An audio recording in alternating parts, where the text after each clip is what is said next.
Mohbad's mother, she finally confirmed after a long time that there was an accident. Let me put it that way. She said there was an accident, a push. There was a struggle and a push that resulted into the demise of Ileroluwa Promise Aloba, aka Mohbad. We've all been on this for a while, and we all knew that this woman holds the key. We all knew that this woman is privy to certain info. In fact, some people are of the opinion that this woman had appeared in that house earlier, visited, left, and they staged the drama with Mohbad's father, hoping that everything will go underground. We all know what this entails. We all know. We've been on this matter for too long for us to be deceived. She was being quizzed, asked, was there any stab like puncture on Mohbad's body? She said, no, there's nothing like a puncture, like some puncture inside of his, outside of his body. Nothing as such. But that Mohbad was pushed. And when you get pushed, is it that you break your neck? Particularly if you are high, you break your neck and you twist a part of your body. You hit your chest on the floor, on the ground. Recall that they said that a railing got broke. That railing, is there a correlation between the fall of Mohbad? I mean, Mohbad being pushed, not just Mohbad slipped, the fall of Mohbad. That Wunmi is saying, I don't know when he was upstairs, when we were climbing upstairs, he was the one, he was so angry. No, he's high. He now fell. Whereas Wunmi is the one that pushed him. As the argument continued, they fought inside of the car on their way back from the show. Their arguments ranges from paternity, visa, Mohbad's last visit to the UK. Was there a girl that he met? What about Wunmi? Is there a man? Is she an Olosho? All of that. Arguments, right, left, and center. They fought. If you look at the forehead of Wunmi during the burial of Mohbad, when she went there to drop juju so as to maybe secure herself from the punishment of atrocities. We all saw the forehead of Wunmi. That didn't come from tears. It came from fight. It came from punches or someone hitting her head back and forth. Well, I want you to listen to Mohbad's mother. She has more to say. This woman, in fact, she has really spoken.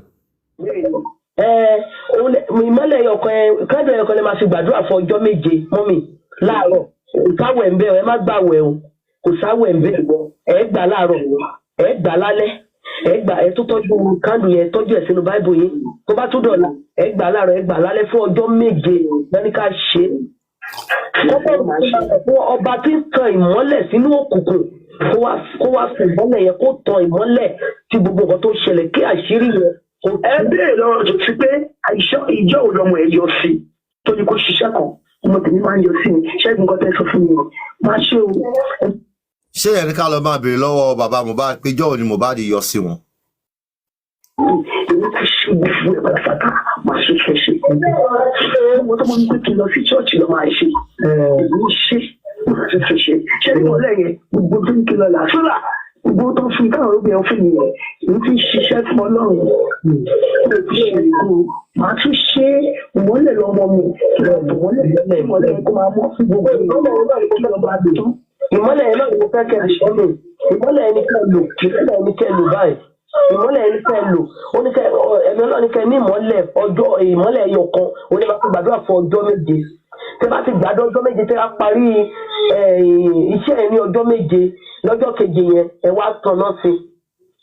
so ó máa jó wọlé ẹ má tọ́ síbi tó ti lè jó nǹkan ẹ tọ́ sílẹ̀ ṣòye yín mọ́ mi nǹkan tẹ́ bá ti rí láàrin prayer tẹ́ ń ṣe yẹn fún ọjọ́ méje nǹkan tẹ́ bá ti rí mọ́ mi ẹ pè mí àlàáfíà bá ti lá ẹ sọ fún mi ṣòye yín mà ẹ gbọ́ ìjọ náà. tí mo lá tí mo tẹ̀lé ti dá sọ̀rọ̀ jù sí mọ́ mo rí ẹ̀gbọ́n ẹ̀ Ayọ̀kẹ́ ìyẹn dá sọ̀rọ̀ ìmọ̀ o òun ìyẹn tó wá pa mí ìyẹn tó jẹ́ ṣèpá ní gbogbo tó mórúkọ mi lọ ni mo mọ̀ nǹkan tó ń ṣe iṣẹ́ ibi tó ń ṣe lórí ìlú ẹ̀ ni mo mọ̀ àwọn ìṣẹ́ ibi kankan lé lórí mi ò dẹ̀ gbàdúrà òdì lé lórí nígbà tí.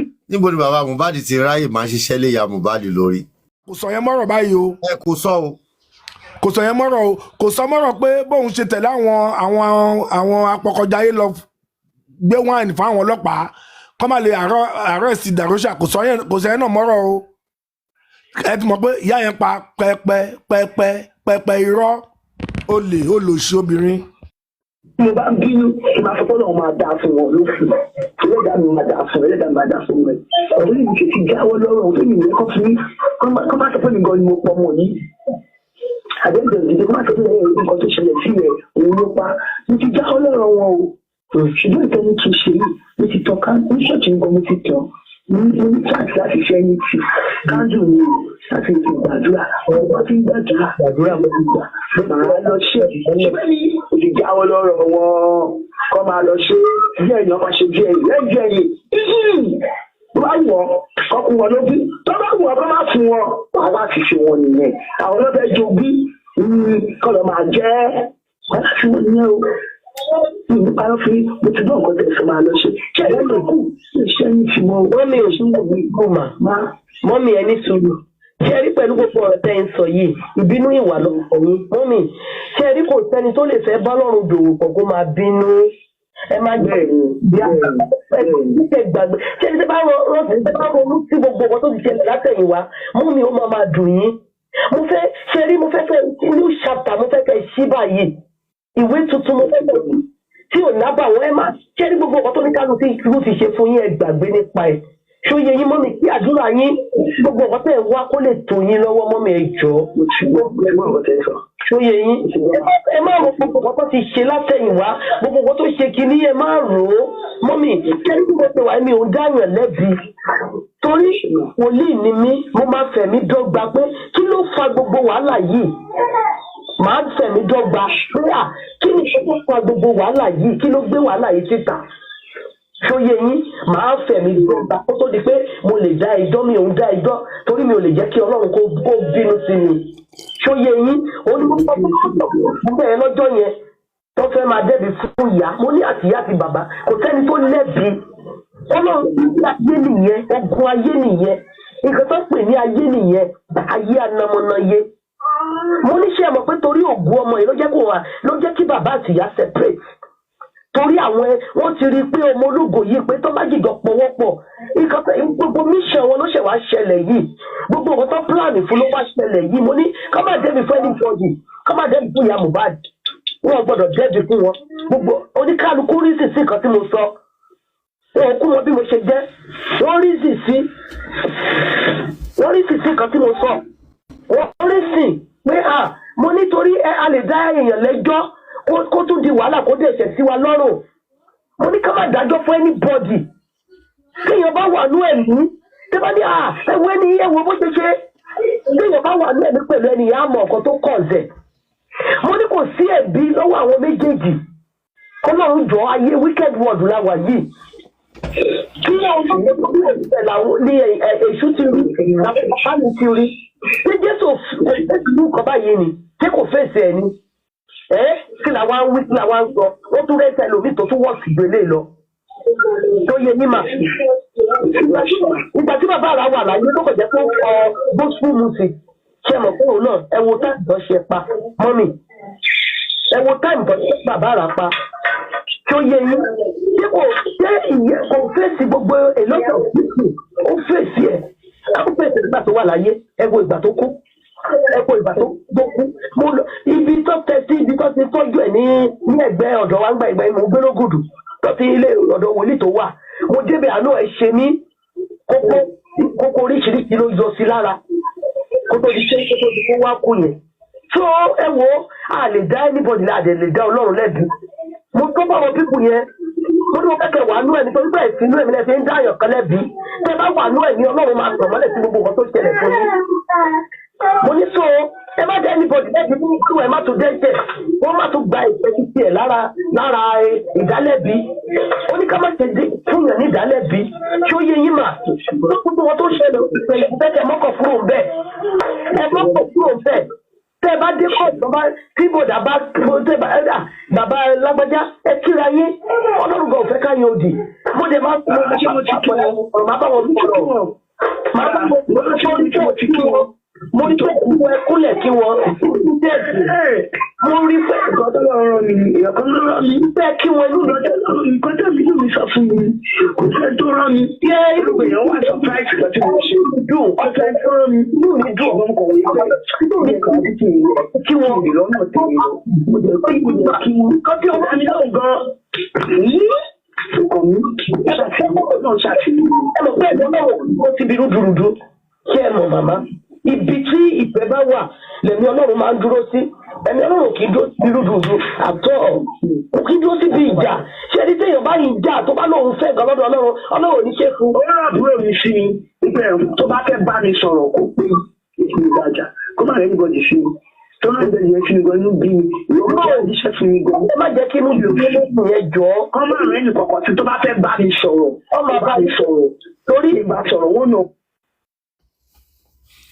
àbọ̀ iṣẹ́ ti rí i pé nígbà tá à ń sọ tí Kàrímọ́ fi sọ pé kán má bú ìyá Mohbad tó bá jẹ́ pé bàbá gan work towards it láti mú ìyá Mohbad ni bàbá gan ti mú ìyá Mohbad tipẹ́tipẹ́. Woman ìwà very simple láti mú o. Ẹ̀bọ̀ ṣe ìgbàgbé náà pé Kàrímọ́ náà sọ ń gbà yẹn pé bí bàbá ní kókó bá ń gba nọ́mbà ìyá Mohbad kọ̀ ó lóun fẹ́ kí mú ẹ kàn án ṣé ìgbàgbé Kàrímọ́ sọ ń gbà yẹn náà ó kàn ojú ayé ló ń ṣe but nínú ẹ̀ kò ṣe ti bàbá gẹ́gẹ́ pé Kàrímọ́ sọ bẹ́ẹ̀ ni ó ní sọ pé bàbá ní kókó ń gba nọ́mbà yẹn wá. God bless you our boy.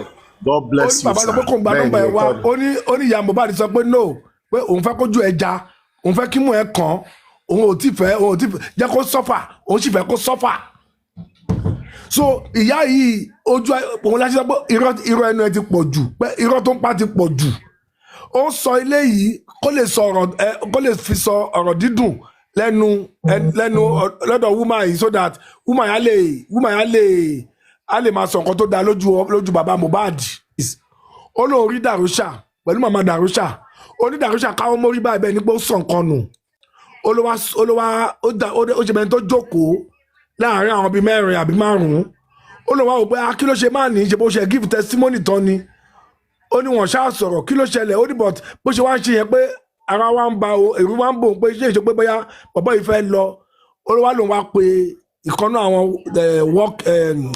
court workers pé ẹjọ́ ẹ fún màá ní seat ẹ jẹ́ kó jókòó kọ́kàn lè balẹ̀ Arriva sọ náà Arriva sọ ìwọ́n ti ṣe give testimony tán tó wá káwọn mórí bàbá ìyá Mohbad àtàbúrò ẹ̀ gbogbo wọn lọ́wọ́ à ń bẹ̀ wọ́n dúró tì í pẹ̀lú àdúrà ọjọ́ dúró tì lẹ́yìn ìgbà tó give testimony ẹ wá ní kọ́kọ́ believe àwọn wọ̀nyí ok o mọ ẹni tó pọ̀ ọmọ yẹn o mọ̀ pé kò ṣe bàbá Mohbad ló pa o bínú sí Wùmí yẹn òun bínú sí bàbá.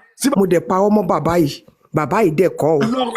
ẹ pé Arriva wọlé ìkọ́tà Arriva sọ nìyẹn ó ní láfítà tó give testimony ó lá Arriva lòun rí níbi tó ti káwọ́ mọ́ rí pé pé òun tán sọ ó lòun ò mọ̀ ó ní bọ̀ rírí tóun rí yẹn ó ló bá òun lẹ́rù pé ẹ tó ṣe give testimony tán pé ẹ tó ṣe give testimony pé kí ló ṣe é ṣe báyìí ló wá lòun pé àwọn court worker pé ẹjọ́ ẹ fún bàbá yìí ní seat àwọn ìwà fún ní seat ó wá wọlé lọ́wọ́ lọ jókòó why was that? Why was that? inú tó ń bí sí bàbá tó pa oko mọ́ bàbá tí ò fún lóko bó ṣe yẹ kó fún lóko ìyẹn ló pọ̀ jù. ṣẹgbọ́n ẹnìkan ní wàá sọ pé ṣé ẹ fi pé ìyá Mohbad ló jẹ̀bi ẹ jẹ́ kí n sọ ṣé ẹ mọ̀ pé tó bá jẹ́ pé ìyá Mohbad lórí burúkú ni ó dìgbà tó bá mọ̀ pé òun ló ń pa Mohbad kó tó lè mọ̀ pé òun ló ń pọ̀ mọ́ òun bẹ́ẹ̀ mi ṣe mọ̀ nílé ayé tó bá jẹ́ pé ó lọ ń kí ọmọ yẹn ní skul kó lè ní kọ́sọ́ skul táwọn ọmọ yẹn lọ o tó bá jẹ́ pé ó ń rán àwọn ọmọ yẹn lẹ́yìn ni ọmọ tí ọmọ apààyàn tí Mohbad gbé lọlé fún bàbá yìí ìyá ẹ̀ la kọ́kọ́ gbé lọ fún ìyá ẹ̀ la lè mọ̀ bóyá apààyàn ni Wunmi àbá pààyàn kọ́ ó kò fẹ́ ṣé ìyá Mohbad bẹ́ẹ̀ mi ṣe rí kò fẹ́ rí ní fọ́ọ̀tì nínú tó ń ṣẹlẹ̀ yìí òun dè ló ní fọ́ọ̀tì tó jù. ibi tí wọ́n tì mí dé bu àtẹ́rí tí mò ń wúlò òun náà ló kọ́ mi bẹ́ẹ̀ pẹ̀lú ìyàwó mi mo ní èmi ní ìrẹ̀lẹ̀ Ọlọ́run fún mi bẹ́ẹ̀ ni mo ní sùúrù Ọlọ́run fún mi èmi náà rí mọ́mi òkúrò ṣùgbọ́n nípa ìrẹ̀lẹ̀ kò lè rí mi gan fẹ́ àwọn tó gbé sílé ẹ̀ wèrè gan ló gbé sílé tó bá yẹ pé bí mo ṣe ṣe wèrè báwọn yẹn ṣe wèrè gbọ́ yẹn ṣe wèrè bí ọmọ mi ò ní kú kí náà ti ṣe kí ẹ̀mí àwọn yẹn tó ti wọnú tèmi náà èmi ò gbá ajá mi ò búrí láyé ẹbí lè kó tí mo ti ẹ̀ búrí ẹbí lè kó tí mo wojú ẹ̀rì mọ́mì ẹgbà pé ṣe mo búrí ẹgbà bí mo gbà ọdún tí mo lò nínú ilé tó fi lé mi síta ṣé mo wojú ẹ̀rì mọ́mì mo búrí ẹgbà bí mo bàjẹ́ mọ́mì ò ẹjẹ́ kọ́kọ́ yín ẹjẹ́. ṣe pé ìyá Mohbad sọ pé bàbá ló lé òun síta ìyá Mohbad ò gbà pé òun ní fọ́ọ̀tì kankan rí gbogbo nǹkan tí ìyá Mohbad ṣe ó bìlì pé writing ni nǹkan tóun ṣe ṣe pé ó tún sọ pé gbogbo ọdún tóun lò lọ́dọ̀ ẹ̀ tó fún tó lé òun síta wọ́n dẹ̀ ní bàbá ìyá Mohbad wọn ò lé yín síta ẹ ṣàgbèrè lọ bọ́sẹ̀ ti ṣàgbèrè lọ o bọ́sẹ̀ ti ṣàgbèrè lọ o. káàmù lóòótọ́ ó máa dùn yín bẹ́ẹ̀ ṣe mo pé mo ti gbọ́ ọkọ̀ tó máa dá pé mi ìgbọ́ràn sí lẹ́nu. ṣé mo kọ́ yẹ kí n máa lẹ̀ ṣe pé ẹ̀gbọ́n mi no ọ̀rọ̀ Ọlọ́run lélẹ́yìí ọ̀rọ̀ Ọlọ́run lélẹ́yìí mọ́mì mi ò lè dẹ́bi fún aláìjẹ mọ́mì ṣé rí òtótó tó wà bẹ́ẹ̀ nípa àkókò jáde mọ́mì ṣó yẹ yín mo wà lóẹ̀ ní mo lè jẹ́ ẹ̀mí Ọlọ́run tó wà lọ́nà mo ń gbàdúrà láàbọ̀ ní ìdájí mo ṣe pé àdájí ẹ̀mí Ọlọ́run sọ fún mi pé kẹ́ wà ní ìrẹ́pọ̀ kẹ́ lè rí nǹkan tí wọ́n mọ́mì lẹ́yìn gbogbo kinní yìí Ọlọ́run máa lànà fún yín lẹ́yìn gbogbo wàhálà yìí tẹ́ bá ti gbàgbé nǹkan tó ti lọ Ọlọ́run ìbùkún tó wà bẹ́ẹ̀ Ọlọ́run á fún yín mọ́mì ẹ̀ ní fojú sunkún mọ́ ẹ̀ ní sunkún ọmọ gbọ́ àwọn tó pọ̀ náà bàbá yín wò wọ́n mọ́mì ẹ jẹ́ kí gbogbo wọn bá ti ṣe ẹ jẹ́ kó kúrò ní kàdúrà yín bá lè gbà mọ́mì mo mọ nǹkan tí tó ń sọ. nǹkan tí tó ń ṣe fún yín ẹ jẹ́ kó lọ mọ́mì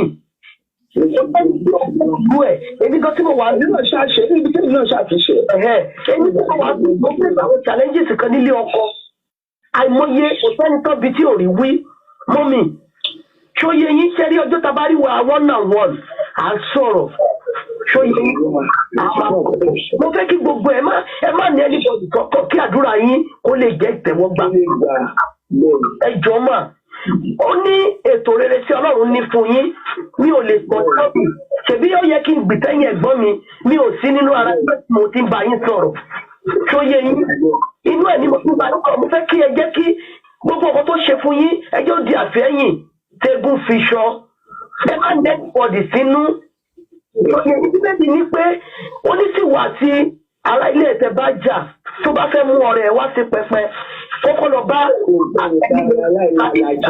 kò tó wá dá ọ̀rẹ́ mọ́mì ẹ gbàgbé nǹkan tó ṣe fún yín. protection a máa ń sọ̀rọ̀ kan a máa ń sọ wípé kò ń ṣe pé Mohbad ya ọ̀lẹ Wunmi yáwọ́ ṣe rí bíyàn ṣe máa báyàwó ẹ̀jà ṣé à ń expect kí Mohbad báyàwó ẹ̀jà nínú ilé bí ẹni pé ó fẹ́ báyàn jà ń ta Mohbad ò lè fara sírú ìjà yẹn náà ẹgẹ́t kò lè fara sírú ìjà yẹn ní àwọn nǹkan tó ṣẹlẹ̀ yìí kò ń ṣe pé bóyá Mohbad ya ọ̀lẹ.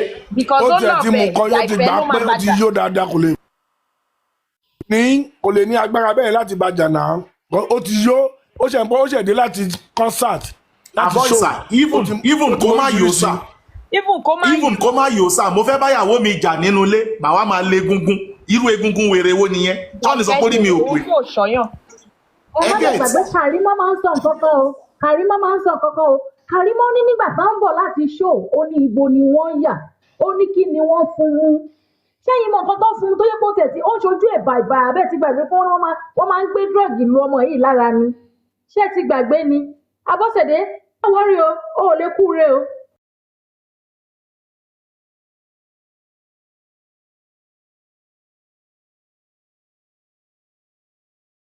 In all, Mohbad's mother wants to put the blame on Mohbad's father. To her, everything that happened started from Mohbad's father.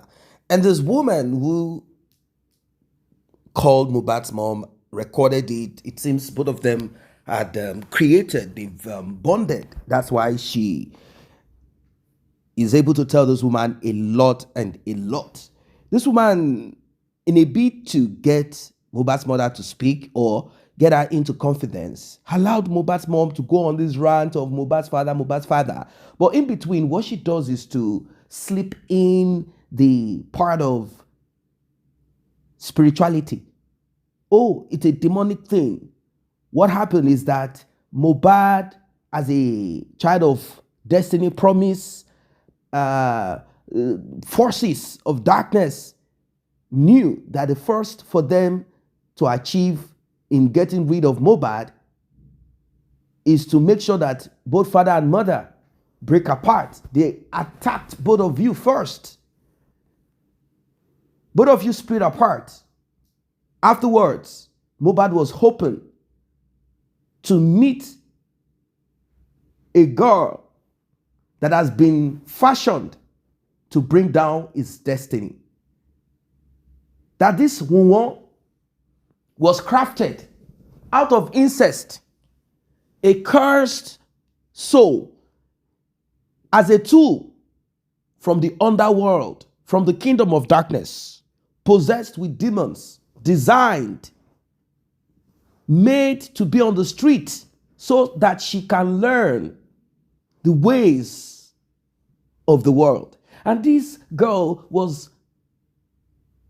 pushed into Mohbad's life to make sure that she quenches the light that is supposed to shine, illuminate darkness. This is what she is saying. That Mohbad's mother should go into prayers for 7 days and pray that God shine light into this darkness. Shine light into this darkness. Shine light into this darkness. Expose what needs to be exposed.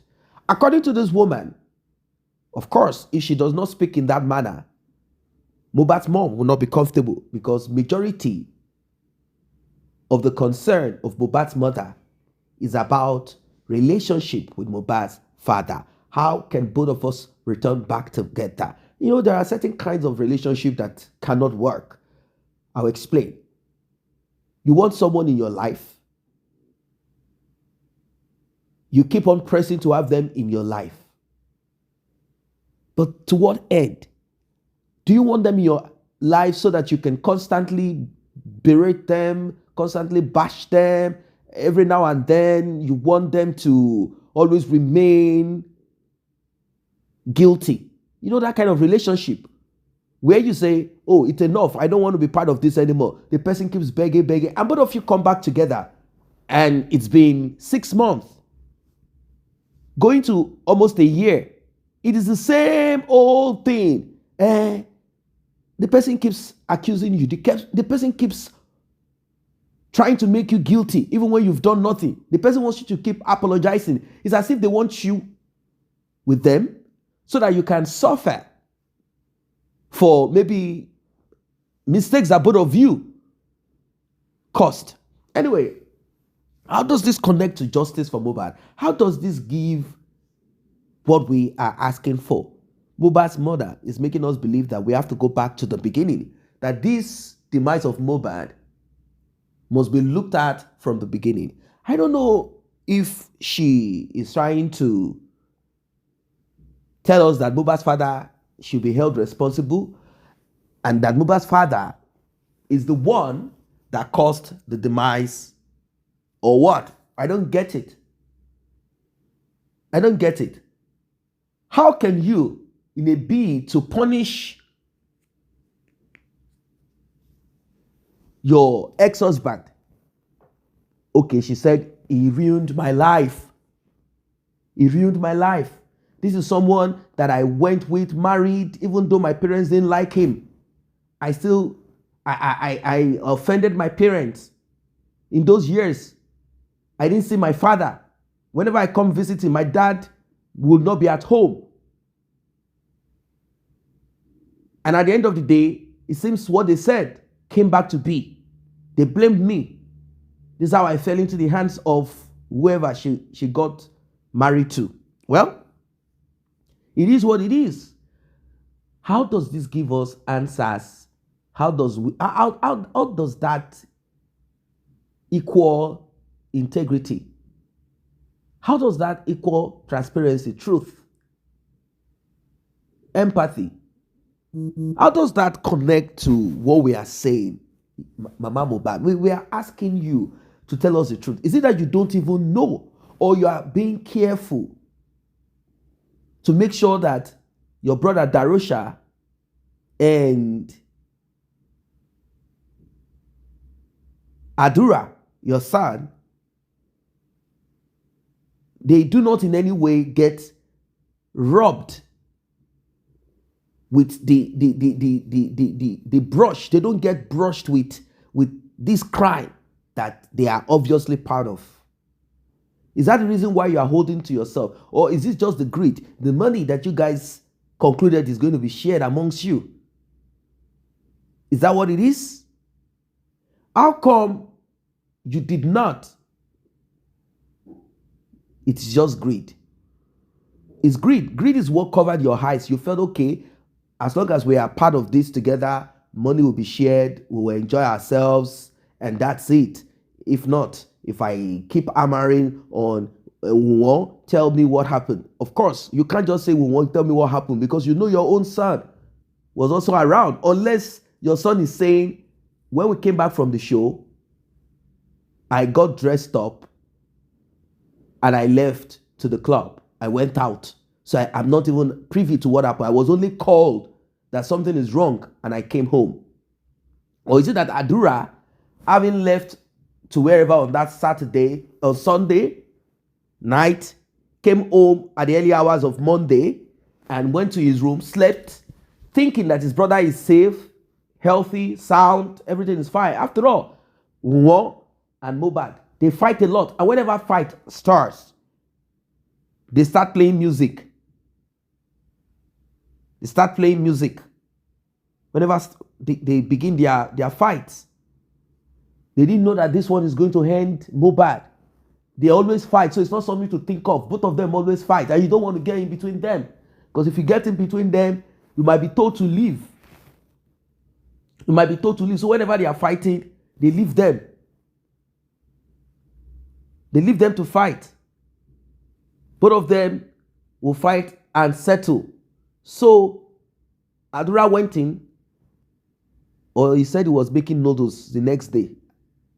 Or when was he even making the noodles? All of them are always making something. Is it that Mohbad's mother does not know through Adura? He doesn't know nothing. He didn't see anything inside of that house. Or what happened at the show confused him. Like, I know I punched Prime Boy, and it's like something happened to me. Now, I told you guys that I am not removing that part of it. I am not removing that part of it. No, not at all. That Prime Boy could have protected himself with some juju. I'm not saying that's not possible. That he could have protected himself with some juju. So that interaction between Prime Boy and Adura, is it the thing that is confusing him? Like, no, when I punched him, I know what I felt. I know what I felt. I know that there is juju on him. And I went to tell the others to be careful around him. So if I heard that Prime Boy and my brother had a kind of clash and he did not even punch my brother or do anything, it means that it's the same thing. So Mohbad is not here to tell us that he felt somehow. And eventually, he kept on fighting. Intoxicated, he kept fighting. He got home, he kept fighting. Until they had to call the nurse. Now, all of a sudden, the nurse has now become